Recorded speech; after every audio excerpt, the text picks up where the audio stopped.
make a quick Syndicate video for you guys.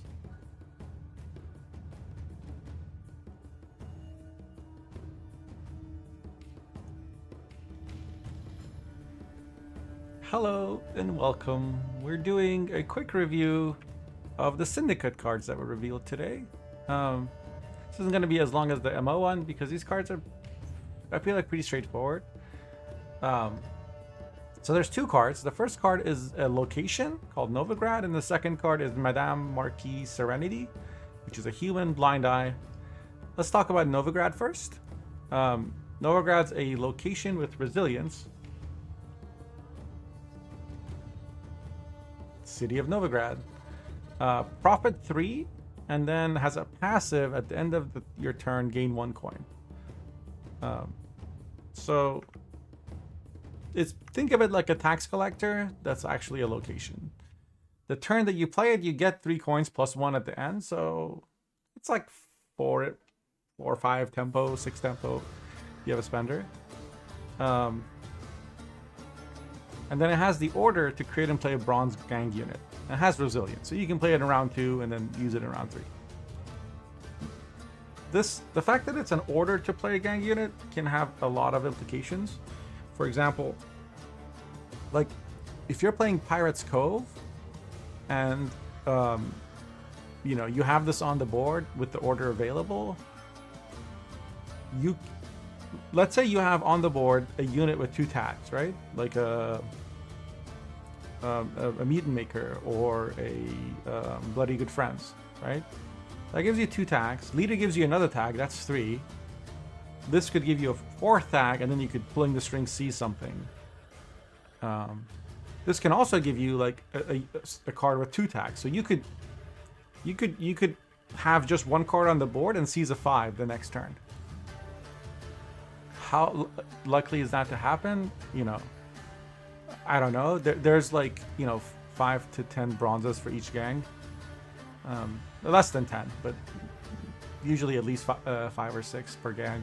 So there's a lot of options there. Some cards are in multiple gangs. I think this is a card that's meant to synergize with Collusion and Siggy, and I think this will see plenty of play. Just 1 coin a turn for, like, if you play it in round 2, say on a dry pass, right? Just like you would normally play Candle. Instead you play this. Gives you the same 4 coins, but also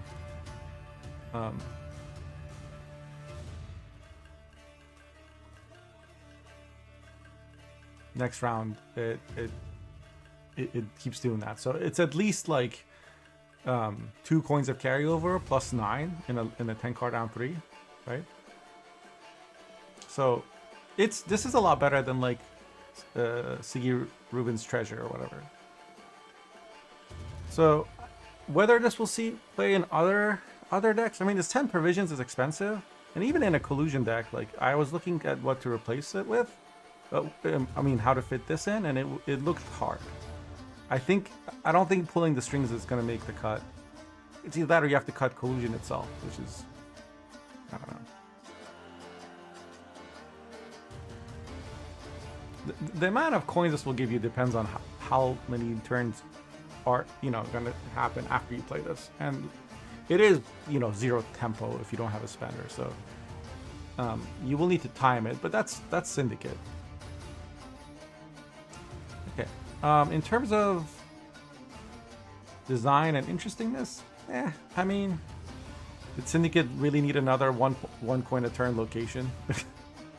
Like, just fix Ruben's Treasure, right?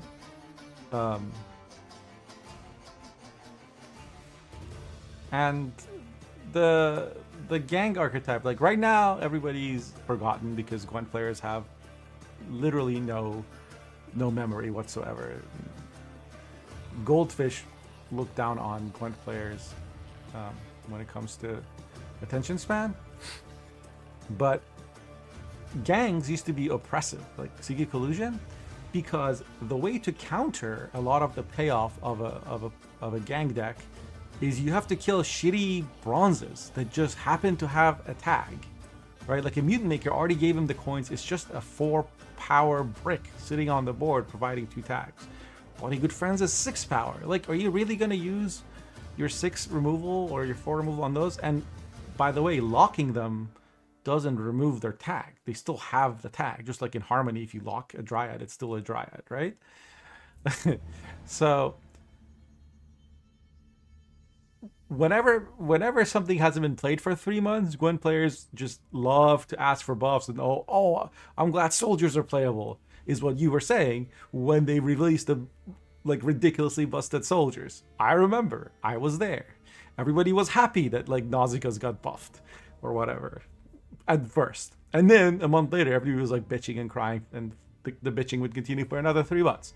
My point is, I'm not saying this is going to be OP, but if it does make collusion viable again or strong again, by viable I mean literally things in Gwent are either OP and broken or they won't get played because of the way the ladder works, the way matchmaking works, and the way your score works.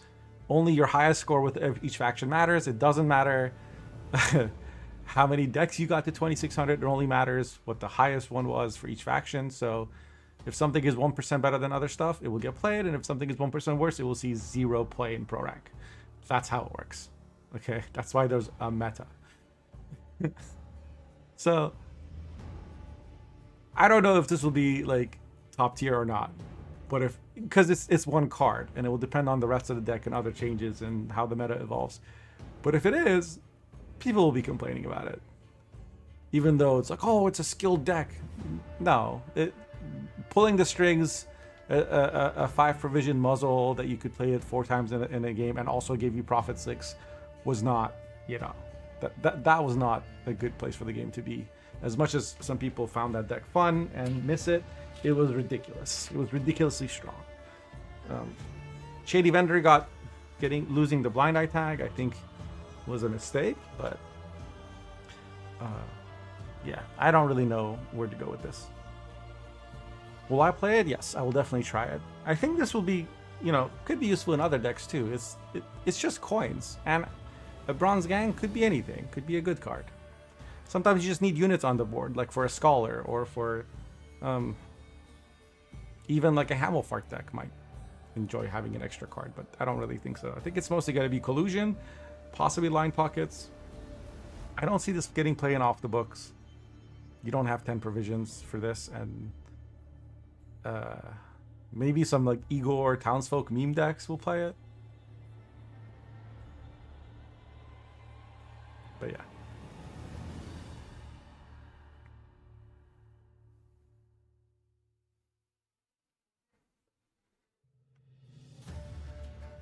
Chat saying it's on average 10 coins. It's on average. You don't know how many coins it is, because it depends on when it's played. And saying it's 10 coins or 12 coins, like, there's this immediate rush to take a card like this and turn it into a number. Just give me an integer that I can put in my tiny pea brain and understand. Stop it. It's not a 13 for 10. It's a nothing for. Stop doing that. Okay? This is a 3 coins on deploy, 1 coin a turn passive, and an order that plays a Bronze Gang card. That's what the card is. Evaluate it as that. Literally, it says it on the card. Stop trying to turn this thing into like 7.2 and then turn some other thing into 6.5 and be like, this is 1 point more than that. That's not how Gwent works. If that's how Gwent worked, then we would just, the best decks would be known and the best game plan would be known, and you just played the most points. Like, it's not. Like, this is a card that's garbage in a short round 3. It's just garbage. 10 provisions for like 6 coins and a random bronze? No. I also said this earlier. I like that a lot of the power of this location doesn't happen on deploy. So if the opponent does want to heat wave it, they do. Like, if you play this and they heat wave it, you got 4 coins out of it. I think that's a good trade, because you lose the order, you lose the passive, you got some coins. I think both sides are like happy with that transaction. Like, the reason this is good is because, like, having 1 coin a turn can, like, you can plan ahead. Syndicate. A lot of times with Syndicate, like, you have to spend some turns building up a coin purse and then some turns spending it.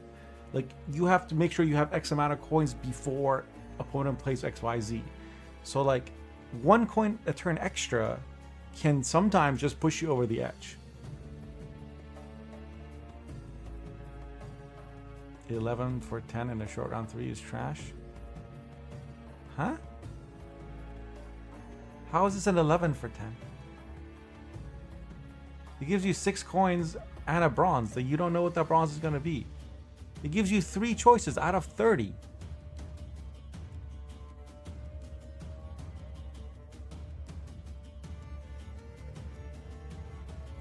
Five coins in a unit. This is only really, yeah, like it will be good for Little Bird. But it doesn't say a gang unit that you don't already control. It's not like the Harmony one.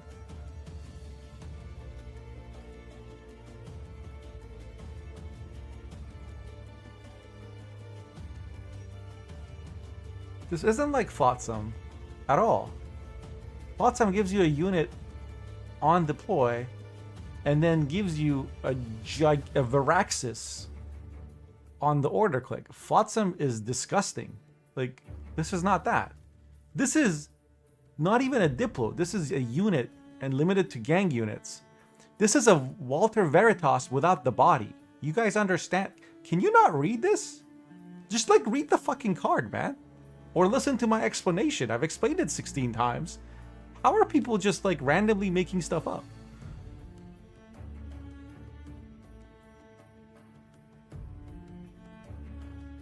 I just finished talking about how it is a asinine, idiotic, moronic thing that I see people do, which is to take a card like this and try to reduce it to a number. And immediately in my chat, there's a discussion about how is an 11 for 5 trash?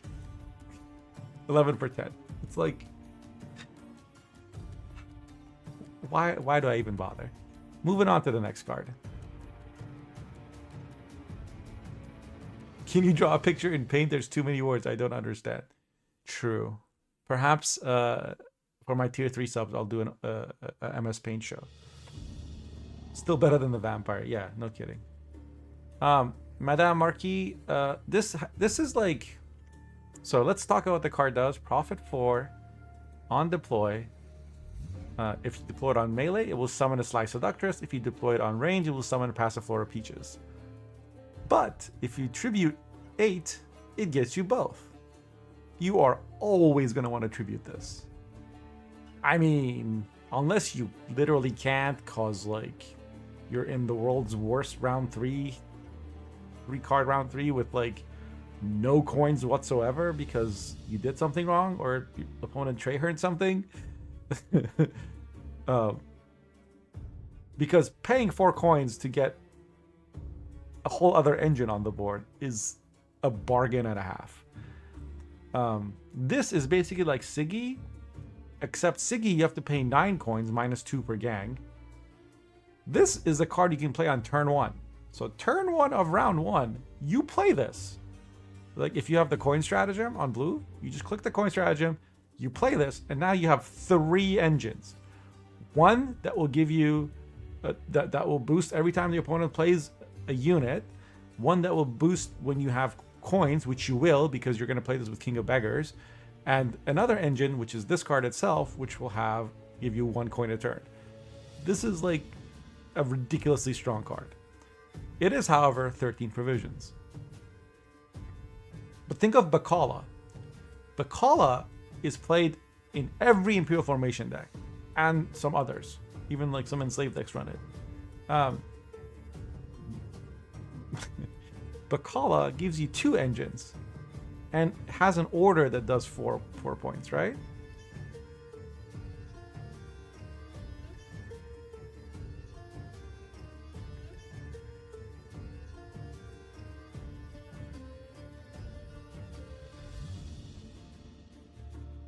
I lost my train of thought. Right, but Bakala is played in every deck and it's 13p. This is Bakala plus a 5 power body plus a 1.1 coin a turn engine. This will be in every deck. Now, of course, you have to run Sly Seductress in your deck. Someone in chat said that the hidden cost of this is that you have to run Passiflora Peaches. It's kind of like Yotun. No, it's not. Ice Giant is literal garbage. It's worse than a 4 provision card. Do not compare Ice Giant to Passiflora Peaches. Passiflora Peaches doesn't get played because Syndicate has like 60 billion 4P bronzes, and like 30 billion of those 60 billion are actually good cards, good playable cards they see play in their archetype. Come on, don't compare them. Passiflora Peaches is a 1 point a turn engine. It's a 4 body and 1 point a turn. So, like, and Sly Seductress is a bonded unit. Not to mention, this is a blind eye, so it will trigger your scenario. And if you've seen, let me show you the Syndicate scenario. So I made like a mock deck, just a theory crafting deck. So the scenario on prologue it gives you a Sly Seductress, and chapter 1 it gives you Peaches. So you play scenario, and then you play this, and you'll have 2 Sly Seductress. And then you can play Adriano Mink to get another Seductress, right? And maybe you have another Seductress in your hand. I don't know. The way Seductresses work is, if you have 2 of them, anytime opponent plays a card, they get boosted. So if your opponent plays, let's say, a Brothans into Informant into copying one of your units, you get 6 points if you have 2 of these. If your opponent plays Golden Necker, like, you get 2 points per Seductress times, 3 points per Seductress times the number of cards he plays, which can sometimes be like 5 or 6, right? This used to be a deck that back in the day Assimilate had trouble with, because Assimilate plays lots of cards, and Sly Seductresses,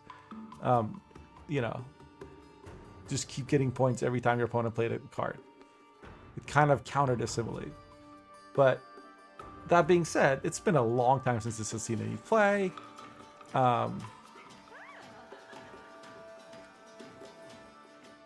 So, I don't know. Maybe this is like the designer's idea of, we can, people are playing multiple cards a turn.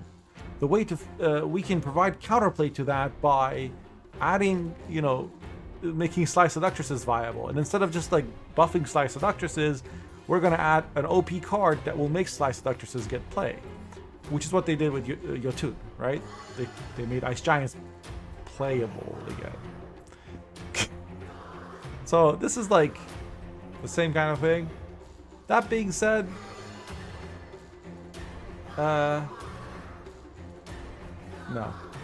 Yeah, there's nothing interesting about this card. This card is literally just the arms race of multiple engines a turn. For as long as I've been following Gwent, engine decks have suffered because you play an engine, it gets answered. You play another engine, it gets answered. So the answer has been engine overload. Can I play 2 engines? And then what happened? Well, control got buffed, so that like you have decks like Skellige, which can play a War of Clans to kill 1 engine, and Reza Unit to kill another engine, or Blood Eagle to kill something, into Babyorn to War of Clans to Rock for a Warrior to kill 3 engines in 1 turn. Like, and then click their Care Troll to kill the 4th. Like, it is just like, no. But they don't know. Card game developers don't know how to turn down the dial. They don't ever know how to like tone things down and just go the other direction. They can only go one way forward. Release more OP cards, because they came up on Magic and they think that's the way to make video games, and nothing you or I say or do is ever going to change that. Just get used to the fact that this card is giga strong. It's just like Hamelfart and Henselt, and those cards when they came out were busted. And the next, and Milva and Regis, like those cards were all busted when they came out. Some of them didn't see any play though until months later when like their archetypes got buffed. Like Hamelfart saw very little play until, over time. And same with Henselt. Henselt saw almost no play. It was a joke card until the resupply rework, and all the cooldown cards in like a bunch of the siege engines in NR got reworked. Calvite was considered a joke when it first came out. They're like, why do we need this? and then it's like in every deck now. Of course, all those cards were overshadowed later on by cards like Torres and Tyr and Dagon, which are even stupider than those. And this is going the same vein as like Demavend and Siggy Mastermind. And like Siggy got nerfed by provision, maybe a point, I'm not sure. Other cards ended up getting nerfed. This is a card that's like trying to brute force a dead archetype into existence. It will succeed in that because if I give you $300 to eat ice cream that tastes like shit, you will, even if it's not the best ice cream in the world. Doesn't mean that ice cream has gotten any better. It just means you needed $300. Like, this is the same thing.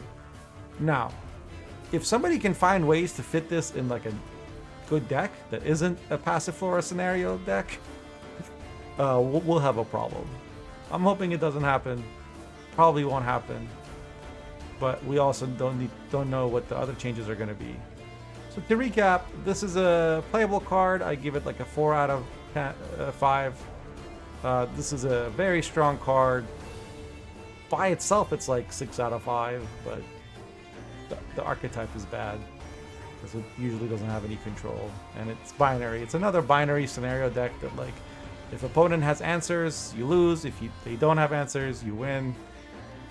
Or, you know, if you actually draw your scenario. Yeah. Alright, that's my review of the new Syndicate cards. I'll see you tomorrow for the Scoia'tael ones.